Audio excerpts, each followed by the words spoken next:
Hello, everyone. Hello, Tanween. Hello, Ithra. Hello, Saudi Arabia. Hello, beautiful people. It's such a pleasure to be part of this experience. I talk about creativity all the time, but just coming to this building gets you more creative. So I really want to sell my talk, but I'd like to do a caveat first and tell you that creativity, innovation, yes, they're very important. They've become buzzwords of today. However, creativity and innovation are nothing new. They have sustained human development and human progress throughout time. In my career, I have met a lot of great creators, innovators, entrepreneurs. And let me tell you, one of the most outstanding innovators I know is my mother. And she's a housewife. So creativity and innovation is not rocket science, as you will see today. So who's bored of the statement, think outside the box? I mean, how many times do you hear that? I hear it in board meetings, and lately I get into my Uber, and the Uber driver's telling me, man, you have to think outside the box. And you know what happens when you tell people, think outside the box? You're looking at it. Nothing. Nothing happens. At best, you may get some mediocre ideas. So by the end of my talk, hopefully we'll change some perspective on this overused cliche, think outside the box. Let me first start by asking everybody a question. And yes, I'm talking to you. Who here feels they are creative? So kind of raise your hands. Fantastic. That's the Tanween effect. Who doesn't? Who doesn't? Just usually it's all the people that didn't raise their hands, you know. It's an interesting thing when I ask this question. I'm going to ask you another question. Who here feels that their 7-year-old child, or when they were 5, were creative? Who was creative when they were a kid? Almost everywhere in the world, I travel and I talk to people about creativity, I get the same response. So around 15-20% of people, they're super sure they are creative. Some are kind of, yeah, I think I'm creative, and then the rest cast themselves to the realm of the non-creatives. And when you ask people, were you creative when you were 5, when you were 7? Everybody can resonate with that. Now, what is happening here?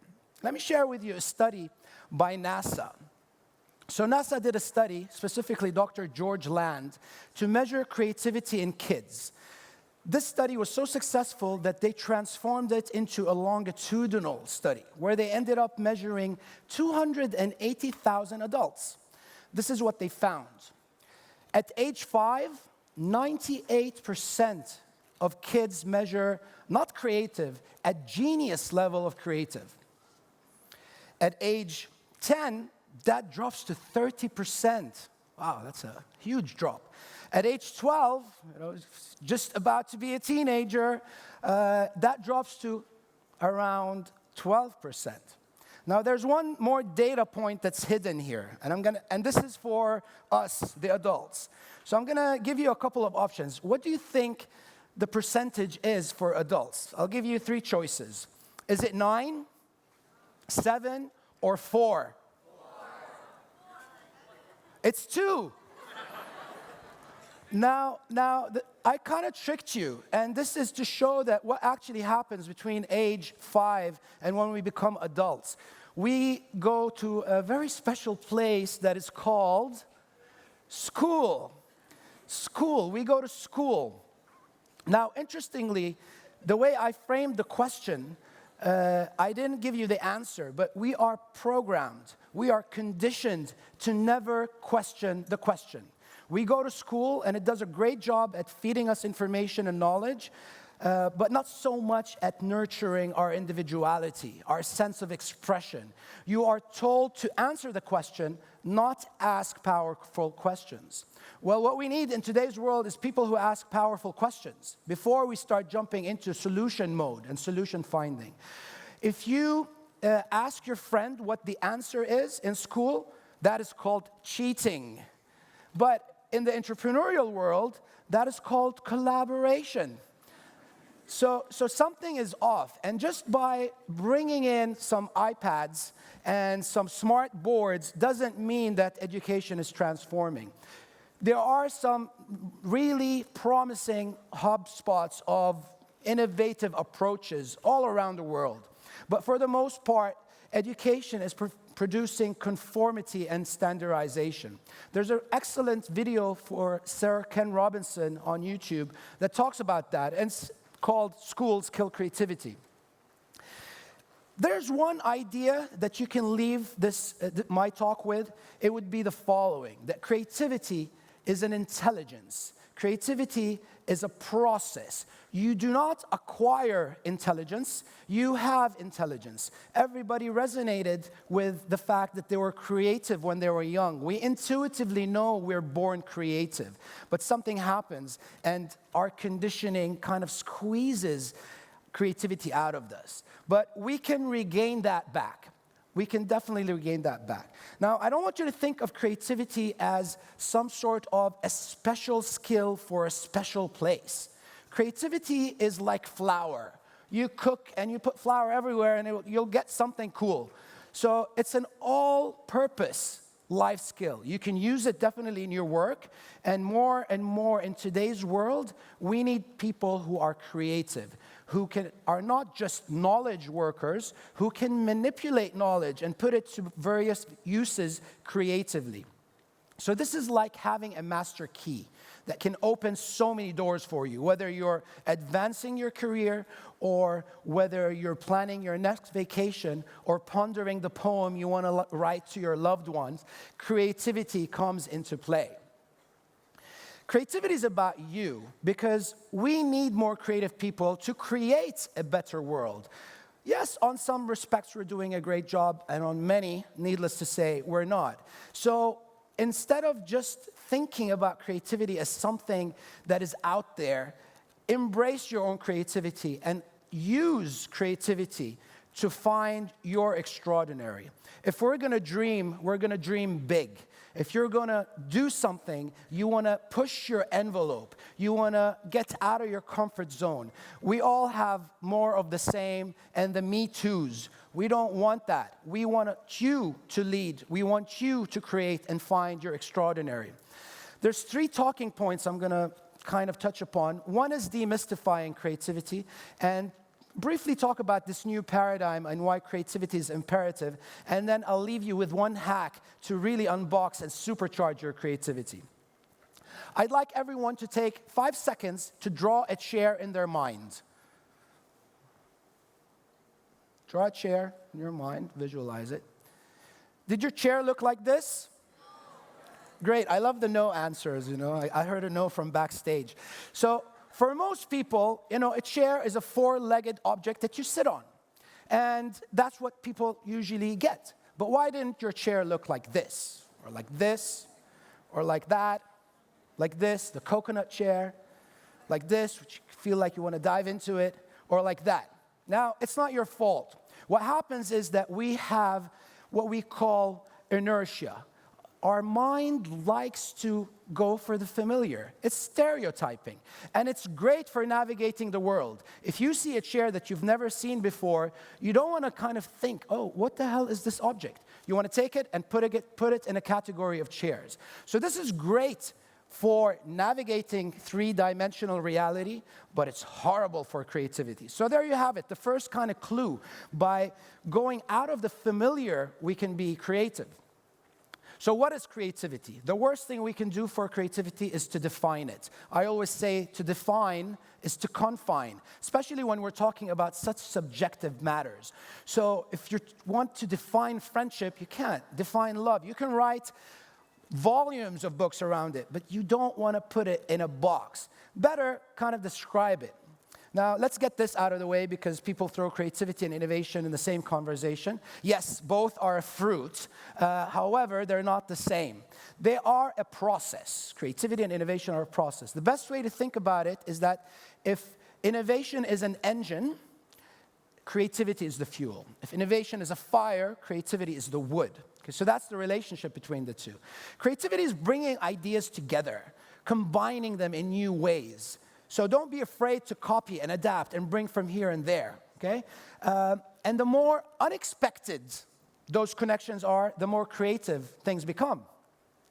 So this is a cool example of a company, a startup called Pigeon Patrol. They monitor air quality, and this is a high-tech device that monitors air quality. And you think, yeah, now we have drones, we can fly it in the sky.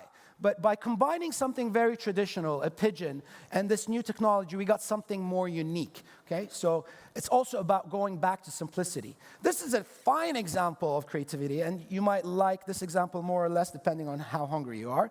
But this is the croissant burger. You bring a croissant and a burger, you put it together, and you get something new. So creativity is about playing with ideas. Also, creativity is about taking risk. If you want cheese, you gotta go for it. But you see that this mouse is wearing a helmet, so it's about calculated risk. It's not about putting it all out there, you know? It's about understanding that creativity requires you to experiment, and experimentation requires you to, I don't want to say fail, I want to say learn, because there is no failure. There's only feedback. There's only learning. We could say that creativity is the ability to be different, but in a useful way, okay? In a useful way, because in the context of business, we just don't want to be different. We also want to be useful. A lot of people say we shouldn't measure creativity. We should measure creativity, especially in a context of developing ideas and solutions. How are we going to solve tame and wicked problems like Marcus was talking about? Well, you need to evaluate ideas. I'll give you 3 important metrics. 1 is originality. Is this thing original? 2, is it useful? And 3, and very importantly, you know, there's something visceral about creativity. When you go to the mall and you buy something, you most likely bought that in your gut, emotionally. Then your brain comes and starts analyzing and justifying your decision. However, we need a 3rd metric, a criteria, and I call that the wow factor. So you can use this in a table to evaluate idea 1 to 5 and say, from 1 to 5, how original, how useful, how wow is this element? You can add other metrics by saying, okay, cost could be a metric, difficulty could be a metric, time could be a metric. So it's important to measure creativity. Back to the chair. This chair is original, but it's not useful as a chair. And this brings me to the notion of art, because this looks like it should be in Tanween, right? Kind of like a weird-looking chair. So art has a utility as well. But we're not specifically talking about art, we're talking about creativity in general. But art's function is to provoke you, to get you to ask questions, or simply to entertain, or to serve a social purpose. So even art has some utility. Okay, so why now? Everybody is also tired of hearing about the 4th Industrial Revolution, الثورة الصناعية الرابعة. And it's become such a buzzword, yeah? But 2 interesting things about the 4th Industrial Revolution. First, it's the first time that it combines the biological, the physical, and the virtual world together. So it's not far-fetched that some of you are wearing lenses right now that have an augmented reality, and you're pulling up information on me, and you're getting data on me. This is not science fiction anymore. The best way to think about artificial intelligence is a marriage, because no matter how smart machines can get, and trust me, I'm a technical guy, artificial intelligence is still a fancy word to say instructions, coding, programming. But artificial intelligence will never double for the human imagination, the human ingenuity, or the depth of the human heart. So better see it as a marriage. Now, the other interesting thing is the rate of change. We always say change is the only constant. However, turns out that change is not a constant. Change is a variable. It's changing. So this shows 4 curves: technology, individuals, businesses, and public policy. And what you see is that this change is exponential. What is exponential change? Thought experiment. If I take 30 linear steps on the stage, I would have walked roughly 30 meters. If we take 30 exponential steps, how many meters do you think we would get to? So I learned yesterday that there's around 700 kilometers of pipes around the ISRA building. Do you think it's more or less? It's a lot more. And this is not a trick question. This is a mathematical question. 2 to the 30 gives you a very huge number that takes you 25 times around the planet. That's the rate of change that we're experiencing. Your phone last year had half the capacity, half the speed. Your phone next year will have double the capacity, double the speed. So in a world that's fastly changing, your best weapon is to adapt. Creative adaptation is key to survive and succeed. How do we reawaken the sense of magic? How do we reawaken the sense of wonder, the curiosity, and play? So start with, how do we move from a square wheel model to something fast, furious? First, foremost, have fun. So creativity does not happen in a rigid environment. You need to take yourself less seriously. Let's talk about serious play. Okay, so it's important. I always tell people, if you think or if you start thinking that what you're doing is super, super, super important, that's the time you need to take a break and take a vacation, okay? Get some perspective. The other is the possibility mindset. This is your ability to imagine alternatives, to play with things, to be adaptive, to bend the rules, play with the rules, sometimes break the rules. So have a growth mindset, have a mindset of possibility. Let me share with you this one hack to supercharge your creativity. Remember the box? So what is the problem with the box? Apart from the fact that it's a cliche, overused, and it produces very mediocre results. Well, for first, it assumes that inspiration comes from outside, not from inside. So you're better off standing next to a window or holding an antenna and wait for inspiration to come. That's the first thing. Second, I'm sorry to tell you, but you have a box. I have a box. Everybody has a box, and our boxes are what we believe about the world. They are our worldview.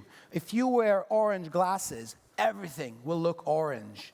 So instead of talking about outside the box, let's examine the box. How do you unbox your thinking? Very simple shift of perspective. Instead of looking outside the box, let's take a look at the box itself. Every problem has boundaries. Every problem has assumptions. Every problem has underneath it beliefs that may be obvious or maybe not so obvious. And it has expectations.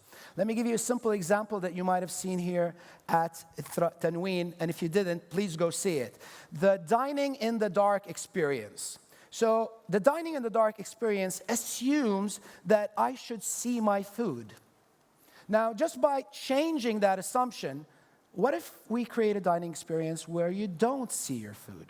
Let's actually take that even further. Any restaurant, let's create the unboxed restaurant. You go to a restaurant and you assume there's a waiter and you ask him to sit you down. Well, this waiter sees you, puts you to sit down with people that you don't know, and you ask for a menu, no menu comes. The chef comes out, asks you a couple questions about your horoscope, color you like, whether you like the sea or the mountains, and if you have any food allergies, and tells you, I know the perfect dish for you. You're gonna love it.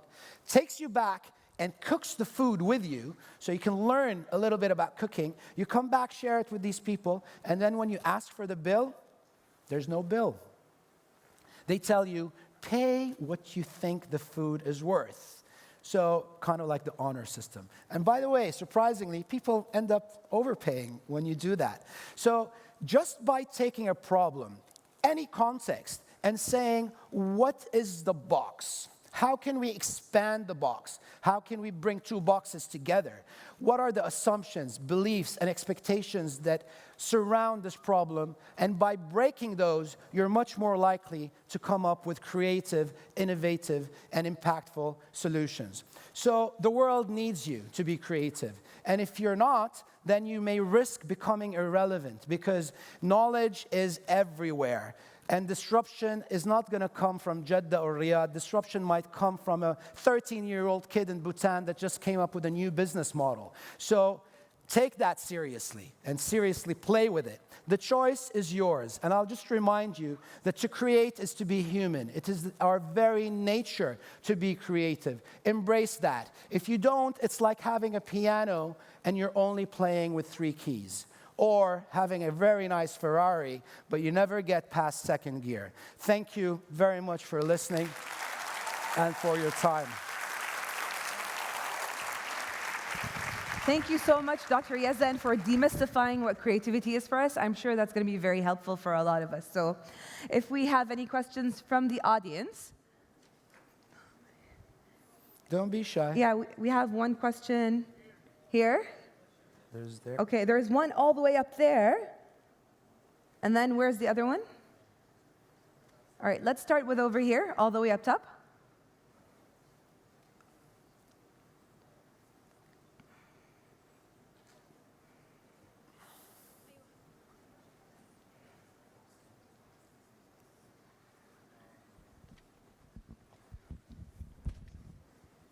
Dr. Yazan, thank you so much for the very inspiring presentation. I think the demystifying of it was brilliant and creative. So the question is, why do we need to finish school and then to have all the sciences and so on to open up the creativity again? And then from there start coming up with the new solutions, reignite your creativity and so on. While I think that this should be embedded in the educational system, and isn't that an invitation to disrupt our current education system, since it just produces the same results as the machine that you've shown earlier? That's a very good question. Thank you for your question. I think education is being disrupted, and I think there's a lot of room for transforming education. You can either, but for the most part, I think educational models and systems are playing catch up. It's still a first industrial revolution system that we're trying to kind of get to fit into the modern world. What I would say is that creativity is about expression. So there is no ideal form of expression. So by nurturing and creating safe environments for our kids, and even for employees to express themselves and to experiment, you start nurturing that creativity. Because every person is different and unique. And you can't simply teach creativity, but you can create a safe environment where creativity can flourish. I am all for supporting creativity and integrating it into all curricula. And there's a lot of ideas that we can use to actually stimulate that. And I'd be happy to discuss those with you maybe after the show. But this is a topic that we can spend lots of time talking about. But essentially, we need to create safety around expression. Psychological safety is the most important thing in teams for them to be creative and for them to be high performance. Not team building, psychological safety, which is the idea that I can take interpersonal risk with my teammates. I can show up authentically in how I am to work. And that just changes the entire ballgame, because then people will engage, will experiment, will play, and will express themselves in new ways. All right, great. So do we have another question? All right. So can you elaborate more of what are the psychological benefits of expressing yourself more? Does that nurture creativity? Yeah, I mean, of course. There's the personal aspect of it, and then there's the business aspect of it, For example, entrepreneurs. It's no longer sufficient to come up with one creative idea or one innovation.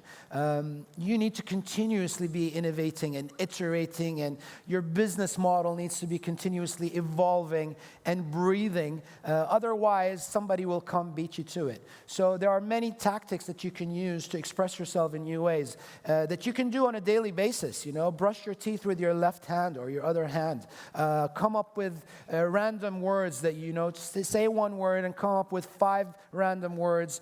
Take a different route to school or to work. So it's about going off the traditional conformist path. And that, one, it gives you a sense of fulfillment as well. So as you express yourself, you feel more human and you feel more alive. And that by itself is great. For sure. All right. Thank you so much, Dr. Yazan. Thank you very much. Pleasure.